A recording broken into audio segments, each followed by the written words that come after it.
Kekudusan kita itu bukan terletak hanya pada yang namanya doa, kesepakatan pada ritus, melengkapi hal yang berkaitan dengan liturgi, detail-detailnya, tidak hanya itu.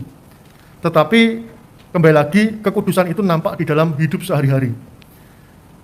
Maka ada salah satu kutipan yang Paulus katakan bahwa kekudusan itu bukanlah sesuatu yang luar biasa, tetapi kekudusan itu ada di rumah kita. Kekudusan itu ada di tempat kerja kita. Kekudusan itu ada di masyarakat kita, dan itulah hidup kudus. Yang namanya the holiness in the ordinary life. Paulus mengatakan seperti itu. Nah, maka perjuangan kita adalah, bukan berarti bahwa kita itu mengecualikan ibadat dan kemudian hanya hidup baik, atau hidup baik mengecualikan ibadat, atau sebaliknya lah, kita bolak-balik. Dua-duanya tetap harus jalan bersama. Kekudusan itu bukan sesuatu yang terpisah dari ibadat ke hidup nyata, tetapi kekudusan itu adalah kesatuan dari ibadat dan hidup nyata. Dari altar menuju ke pasar, itulah namanya kekudusan. Dan semoga Amos mengingatkan kita untuk belajar memperhatikan dua sisi ini dengan lebih baik.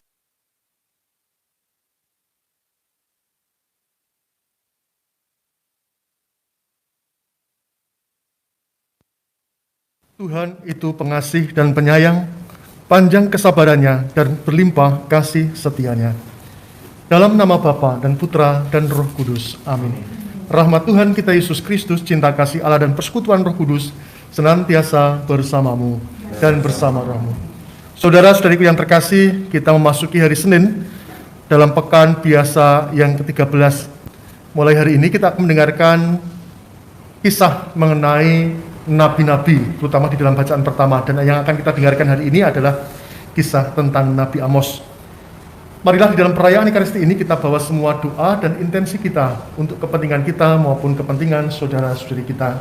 Kita hening sejenak untuk mempersiapkan diri. Tuhan Yesus Kristus, Engkau diutus untuk menyembuhkan orang yang remuk redam hatinya. Tuhan kasihanilah kami. Tuhan kasihanilah kami. Engkau datang untuk memanggil orang yang berdosa. Kristus kasihanilah kami. Kristus kasihanilah kami. Engkau duduk di sebelahan, kasihanilah kami. Semoga Allah yang Maha Kuasa mengasihani kita, mengampuni dosa kita, dan menghantar kita ke hidup yang kekal. Amin. Marilah berdoa. Allah Bapa yang Maha Rahim, belas kasih dan pengampunan-Mu senantiasa Kau limpahkan kepada kami. Terangilah hati kami agar semakin terarah kepadamu, sehingga kami mampu mengatasi segala godaan dan rintangan yang menjauhkan kami daripadamu. Dengan pengantaran Tuhan kami Yesus Kristus, Putra-Mu yang hidup dan berkuasa, bersama Dikau dalam persekutuan Roh Kudus Allah sepanjang segala masa. Amin. Kita mendengarkan firman Tuhan. Pembacaan dari Nubuat Amos. Beginilah sabda Tuhan. Karena 3 perbuatan jahat Israel, bahkan 4, aku tidak akan menarik kembali keputusanku. Sebab mereka telah menjual orang benar untuk mendapatkan uang, dan orang miskin karena sepasang kasut. Mereka menginjak-injak kepala orang lemah ke dalam debu dan membelokkan jalan orang sengsara. Anak dan ayah pergi menjamah perempuan muda yang sama, sehingga melanggar kekudusan namaku. Mereka merebahkan diri di samping setiap mezbah, di atas pakaian gadean orang, dan minum anggur orang-orang yang kena denda di rumah Allah mereka. Padahal akulah yang memusnahkan orang Amori dari depan mereka, orang-orang Amori yang tingginya seperti pohon aras dan kuat seperti pohon terbantin. Akulah yang menuntun kalian keluar dari tanah Mesir dan memimpin kalian 40 tahun lamanya di padang gurun, supaya kalian menduduki negeri orang Amori. Sesungguhnya aku akan mengguncangkan tempat kalian berpijak seperti goncangan kereta yang syarat dengan berkas gandum. Orang cepat tidak mungkin lagi melarikan diri. Orang kuat tak dapat menggunakan kekuatannya, dan pahlawan tak dapat melarikan diri. Pemegang panah tak dapat bertahan. Orang yang cepat kaki tak akan terluput, dan penunggang kuda tak dapat meluputkan diri. Juga orang yang berhati berani di antara para pahlawan akan melarikan diri dengan telanjang pada hari itu. Demikianlah sabda Tuhan. Syukur kepada Allah. Mazmur tanggapan dengan refren, camkanlah ini, hai kamu yang melupakan Allah. Camkanlah ini, hai kamu yang melupakan Allah. Apakah urusanmu menyelidiki ketetapanku dan menyebut-nyebut perjanjianku dengan mulutmu, padahal engkau membenci teguran dan mengesampingkan firmanku? Camkanlah ini, hai kamu yang melupakan Allah. Jika melihat pencuri, engkau berkawan dengan dia. Engkau bergaul dengan orang berzina. Mulutmu kau biarkan mengucapkan yang jahat, dan pada lidahmu melekat tipu daya.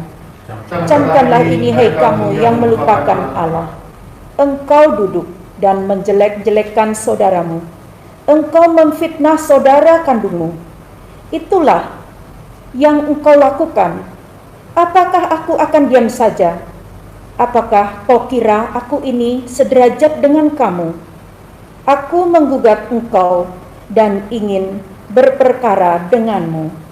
Camkanlah ini, hai kamu yang melupakan Allah. Camkanlah ini, hai kamu yang melupakan Allah. Waspadalah, jangan sampai aku menerkam dan tidak ada yang melepaskan. Siapa yang mempersembahkan syukur sebagai kurban, ia memuliakan daku.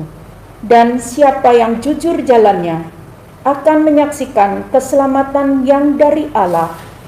Camkanlah ini, hai kamu yang melupakan Allah. Haleluya, haleluya, haleluya, haleluya. Hari ini janganlah bertegar hati, tetapi dengarkanlah suara Tuhan. Haleluya, haleluya. Tuhan bersamamu dan bersama rohmu. Inilah Injil suci menurut Matius. Dimuliakanlah Tuhan.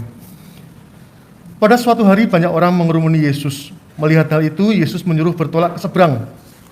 Lalu datanglah ahli Taurat dan orang berkata kepadanya, "Guru, aku akan mengikuti engkau kemana saja engkau pergi."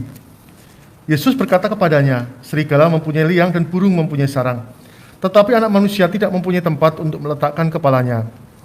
Seorang lain yang salah seorang muridnya berkata kepadanya, "Tuhan, izinkanlah aku pergi dahulu menguburkan ayahku." Tetapi Yesus berkata kepadanya, "Ikutilah aku dan biarlah orang-orang mati menguburkan orang-orang mati mereka." Demikianlah sabda Tuhan. Terpujilah Kristus. Saudara-saudariku yang terkasih, Amos adalah seorang nabi yang hidup pada abad ke-8, abad ke-7 sebelum Masehi, dan ia dikenal sebagai nabi keadilan Allah. Dia bekerja di daerah Israel, karena pada waktu itu Israel terbagi menjadi dua, yaitu kerajaan utara dan kerajaan selatan. Atau selatan itu hanya satu suku, yaitu Yehuda, sementara yang utara disebut sebagai suku Israel, yang terdiri dari 11 suku. Nah, Amos ini bekerja di kerajaan utara. Amos orangnya ceplos-ceplos, ngomong apa adanya, dan yang ia serukan sederhana, bahwa bangsa Israel itu betul rajin di dalam berdoa, rajin di dalam sembahyang, tetapi kembali lagi kehidupan sosialnya itu sangat buruk. Dan Amos menekankan dan dipanggil oleh Allah untuk menekankan satu pokok, yaitu apa? Kekudusan sosial, yang kita sebut sebagai kekudusan sosial. Kudus itu tidak diukur dengan banyaknya sembahyang, tidak diukur dengan banyaknya doa-doa, pendalaman kitab suci dan sebagainya, itu oke. Tetapi yang kudus itu juga nampak di dalam perilaku yang benar dan moralitas yang benar. Itu yang diungkapkan oleh Amos. Satu hal detail yang Amos katakan adalah, ketika orang berdosa, mudah orang melakukan dosa, setelah itu orang itu bertobat, selesai. Dan kemudian mereka mempersembahkan yang namanya kurban pepulih atau kurban penebus dosa. Dengan mempersembahkan kurban, dengan membayar denda dan sebagainya, selesai persoalannya. Dan orang yakin bahwa dosa saya sudah diampuni. Dan pola inilah yang terus dibuat oleh bangsa Israel, sehingga Amos itu di satu sisi dia menangkap ini tidak benar cara hidup seperti ini. Yang namanya orang beriman itu bukan hanya by ritus, tetapi orang beriman itu adalah by living in action. Itu yang mau dikatakan oleh Amos. Nah, hal ini penting juga untuk kita sekarang ini. Kehidupan kita, kekudusan kita, sebagaimana diungkapkan oleh Paus Fransiskus berkali-kali. Kekudusan kita itu bukan terletak hanya pada yang namanya doa, kesepakatan pada ritus, melengkapi hal yang berkaitan dengan liturgi, detail-detailnya, tidak hanya itu. Tetapi Kembali lagi, kekudusan itu nampak di dalam hidup sehari-hari. Maka ada salah satu kutipan yang Paulus katakan bahwa kekudusan itu bukanlah sesuatu yang luar biasa, tetapi kekudusan itu ada di rumah kita. Kekudusan itu ada di tempat kerja kita. Kekudusan itu ada di masyarakat kita, dan itulah hidup kudus. Yang namanya the holiness in the ordinary life. Paulus mengatakan seperti itu. Nah, maka perjuangan kita adalah, bukan berarti bahwa kita itu mengecualikan ibadat dan kemudian hanya hidup baik, atau hidup baik mengecualikan ibadat, atau sebaliknya lah, kita bolak-balik. Dua-duanya tetap harus jalan bersama. Kekudusan itu bukan sesuatu yang terpisah dari ibadat ke hidup nyata, tetapi kekudusan itu adalah kesatuan dari ibadat dan hidup nyata. Dari altar menuju ke pasar. Itulah namanya kekudusan. Dan semoga Amos mengingatkan kita untuk belajar memperhatikan dua sisi ini dengan lebih baik. Kemuliaan pada Bapa dan Putra dan Roh Kudus, seperti pada permulaan, sekarang, selalu, dan sepanjang segala abad. Amin. Marilah menyatakan misteri iman kita. Wafat-Mu Tuhan kami wartakan, kebangkitan-Mu kami muliakan, hingga Engkau datang. Setinggi langit dari bumi, demikian besarnya kasih setia Tuhan atas orang-orang yang takut akan Dia. Marilah berdoa. Allah Bapa pencipta kehidupan, kami telah Kau segarkan dengan sakramen-Mu yang menyelamatkan. Semoga setelah menerimanya kami mampu meneladan putra-Mu dalam menjalani hidup kami menuju kepada kehidupan abadi. Sebab Dialah yang hidup dan berkuasa sepanjang segala masa. Amin. Tuhan bersamamu dan bersama rohmu. Semoga kita, keluarga, komunitas, hidup dan karya kita, terutama saudara-saudara kita yang kita doakan hari ini, mendapat limpahan dan bimbingan dari Allah yang Maha Kuasa, Bapa, Putra, dan Roh Kudus. Amin. Dengan demikian perayaan Ekaristi kita telah selesai. Marilah kita pergi, kita diutus. Amin.